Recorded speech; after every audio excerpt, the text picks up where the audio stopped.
¿Qué tal? ¿Cómo están? Bienvenidos al Bote Pronto del día de hoy. Es lunes, me da mucho gusto saludar a Ibabel Arroyo. Ibabel, ¿cómo estás? Carlos, ¿cómo estás? Qué gusto saludarte a ti y a todos los que nos ven. Hola, Rafa. Rafael Pérez Gay, ¿cómo estás? Muy buenas noches, ¿cómo están ustedes? A ver, quisiera, Ibabel, empezar un poco así, que es, ok, ya pasó lo que pasó, así está Acapulco, son los primeros días de esta, que hay que decirlo como es, tragedia, porque entre más imágenes, más reportajes, más crónicas vemos del tamaño de la destrucción. A ver, hoy oía el último informe de CFE, es decir, ¿no? Entonces te dicen, no, sí, las estaciones, esas ya casi todas. Luego hay subestaciones. Ahí vamos como la mitad. Y luego dicen, hay 10,000 postes caídos. 10,000 postes caídos. ¿Cómo y cuándo y cuánto tardas en levantar 10,000 postes caídos para que parte la ciudad? En fin, solo para poner un ejemplo más allá de departamentos y casas.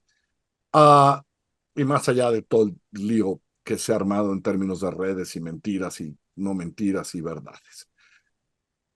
¿Qué sé? ¿Dónde crees que debería empezar este país para volteando a ver a eso que fue La Joya y un lugar donde viven casi 1 millón de mexicanos y que da el 50% del PIB de Guerrero?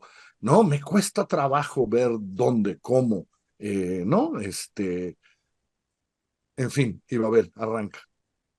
Me pones una pregunta muy complicada, Carlos, así de por dónde empezar. Yo más bien estuve viendo hacia atrás, fíjate, más que hacia adelante, porque como tú estoy en medio del azoro y efectivamente todavía no tenemos dimensionado el daño y la tragedia que hay para el país, para el estado de Guerrero, para la ciudad de Acapulco y para el país, porque como se dicen, pues éramos muchos y parió la abuela, o sea, es una ciudad, era una ciudad muy productiva y, y la falta de comunicación inicial, la falta de información inicial, la falta de capacidad de registro que tenemos ahorita todavía no nos da una idea de lo que esto significa. Una de las descripciones que más me han llamado la atención y que me gusta es una que dice que se destruyó una ciudad de 800,000 personas, ya no existe, creo que tú lo escribiste, que ya no existe una ciudad de 800,000 personas, pero todas las 800,000 personas siguen viviendo ahí.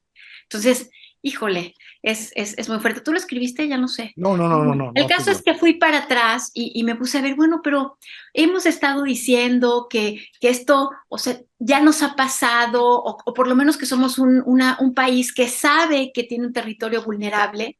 Y estaba viendo que tenemos mucho camino andado, Carlos, Rafael. O sea, nos quejamos de que no se aplica, de que el gobierno es ineficiente, y es verdad, y es una pena porque sí hay mucho camino andado. O sea, desde el 66 que se diseñó el DN3, uno de los primeros del mundo, que es este plan de auxilio que el ejército tiene para auxiliar a la población civil, que no es para repartir agua ni concentrar los víveres, sino para quitar escombros, para rescatar heridos, en fin, un muy buen plan que funciona desde el 66. Después todo el sistema de protección civil que se hizo en el 86. Después la ley de protección civil se ha ido ajustando. Creamos el fideicomiso, bueno, luego lo quitamos, pero hay una partida para esto. Los estados tienen trabajo hecho en fondos especiales para atender los desastres. Y la ley, de veras, me puse a leerla con detalle, que por cierto, en el 2020, Morena aprobó una nueva ley de protección civil completita, completa. Se aprobó en la Cámara de Diputados para sustituir la anterior de 2012 y luego se quedó en el limbo porque nunca fue aprobada en el Senado. Pero es una ley que transforma toda la visión y que se hizo con mucho trabajo, con muchos foros regionales, con muchos foros académicos, y al final ya no supe qué pasó. Al PAN no le gustó porque centralizaba cosas. Pero tenía, entiendo, otros puntos importantes. En fin, lo que quiero decir es que hay mucho camino andado, pero cada vez que tenemos una tragedia, nada más decimos, ¿dónde está el general? Que vaya y lo haga. Y todo el camino andado de relación con la sociedad civil, de articulación, de leyes, de consejos, como si no lo hubiéramos hecho nunca.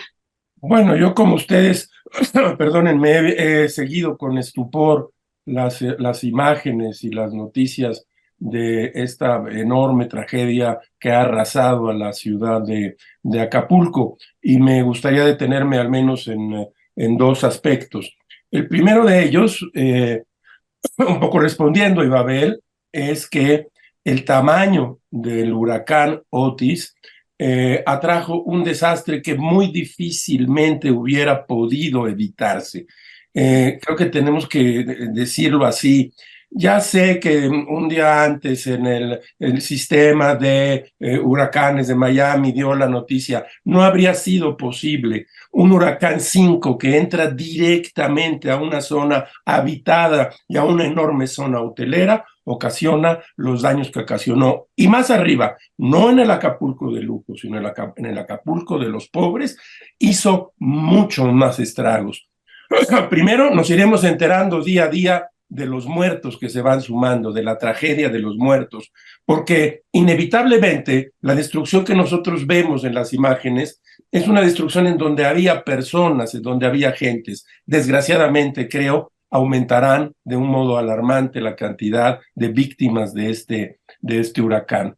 Dicho esto, también es verdad que la respuesta del gobierno, las propias respuestas del presidente han sido en muchos momentos para mí irritantes, porque el presidente ha insistido una vez más en culpar en buena medida a los medios de comunicación de lo que está pasando, utilizando palabras que casi no quiero repetir. Eso es lo Mejor que no. quiere, que haya muertos. La verdad me parece una pésima, muy, muy mala noticia para todos nosotros, cuando creo que lo que venía y debe venir, y es mi sugerencia, es una tregua en la cual digamos, señores, vamos a detenernos aquí, pasado mañana, más adelante volveremos al combate político, hagamos una tregua, unámonos y tratemos de empezar la reconstrucción entre todos, porque nadie puede construir una casa tirándose los ladrillos a la cabeza, y eso es lo que yo he visto como mensaje desde Palacio Nacional.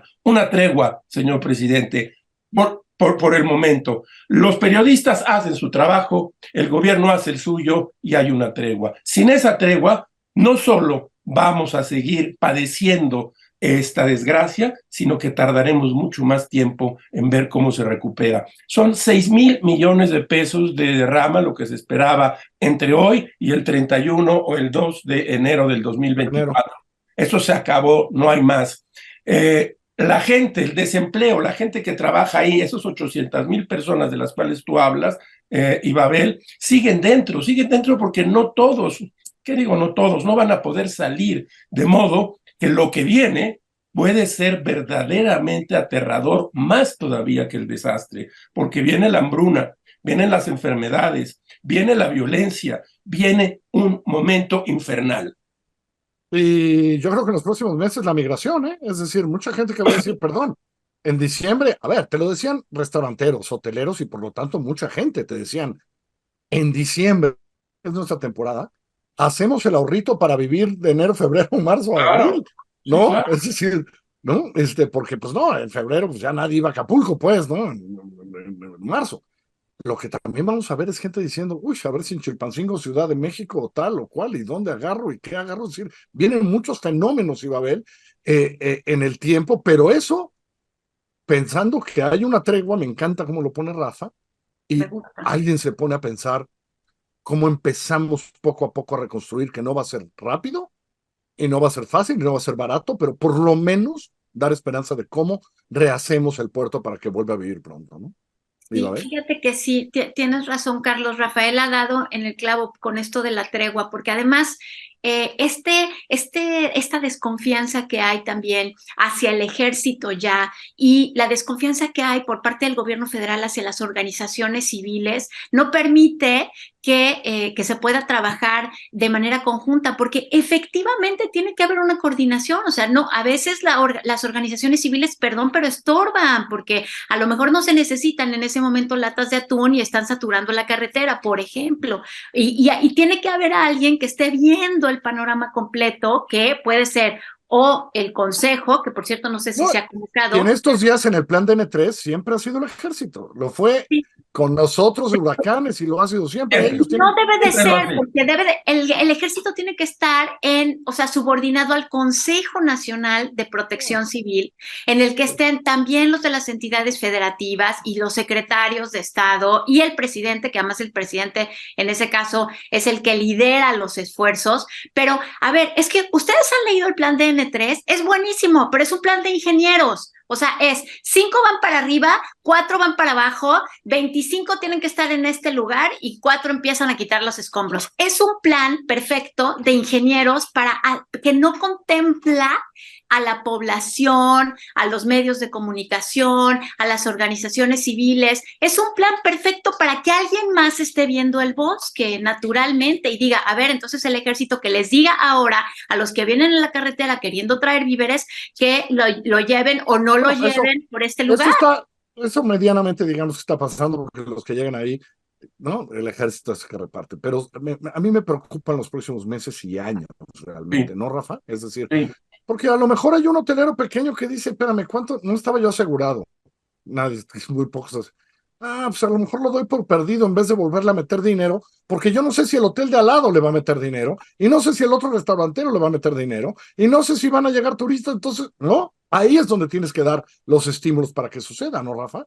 Y para Sí, que todos trabajen juntos. yo estoy de acuerdo. Ahí es donde es uno de los puntos estratégicos, diría yo, ¿no? Bueno, primero hay que hacer el recuento de Este los rescate, el del DN3, pues, ¿no? y el rescate y el DN3, eso es lo primero que hay. Luego acercarse a la población, alejarlos de la hambruna, alejarlos de las enfermedades, creo yo, es lo que toca. Y después, tú tienes razón, porque el tiempo que va a tardar Acapulco en regresar, ya no hacer lo que era antes del huracán Otis, sino empezar, yo creo que va a llevar mucho, mucho tiempo. Sobre todo para quienes vivimos en la Ciudad de México, Acapulco es para nosotros el emblema de la playa que conocimos, muy probablemente ahí conocimos el mar. Entonces tiene un enorme significado, por eso, bueno, yo estoy lleno de estupor tal como ustedes y seguramente como quienes nos están viendo. Acapulco significó para todos nosotros la primera playa, el primer lugar, la infancia. Se destruye no solo una parte de Guerrero, sino se destruye un emblema del país, de México, y muy probablemente de fuera de México. Absolutamente cierto. Pues suerte a todos los guerrerenses, abrazo desde aquí, que sigan, en fin, no hay mucho más que decir. A ver, te mando un abrazo, Rafa, gracias, muchas Muy buenas gracias. noches. Me encantó la idea de la tregua, porque si no, esto no va a funcionar. Que les vaya bien, gracias.